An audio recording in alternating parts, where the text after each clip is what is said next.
There's always a yearning to want newness in the new year, but sometimes it may actually feel like you're pressured to move into newness. But can I let you know something? A new year doesn't always mean a new season. The calendar is not in charge of newness. God is. He is the one who really makes all things new. 2023 was an especially hard year for me. I felt a lot of stress and a lot of grief. In the midst of planning my wedding, my grandpa passed away and it broke me. His name was on the seating chart and he was supposed to sit in the front row with my grandma.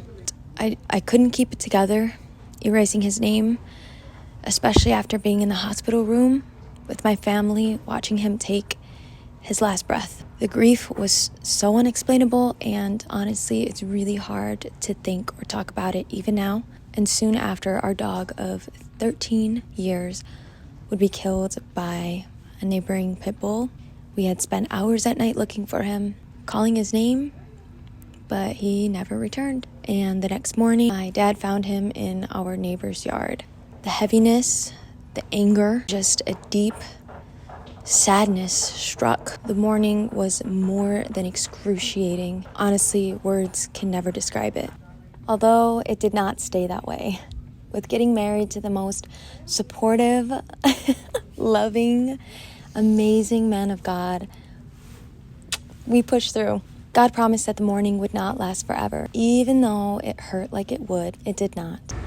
With all of the super good and intense bad of 2023, I would be the first one to want instantaneous newness.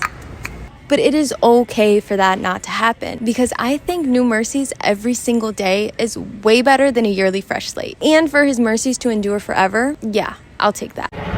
Don't worry if you have the same schedule, same diet, same sleep routine, same clothes, and same hair. It won't always be this way. Think of today alone. Yesterday and tomorrow are going to be its own thing. Like the word says, tomorrow will be anxious for itself. Sufficient is the day for its own troubles. The newness you force will never compare to the newness the Lord brings in His perfect timing. Because again, He is the one to truly make all things new.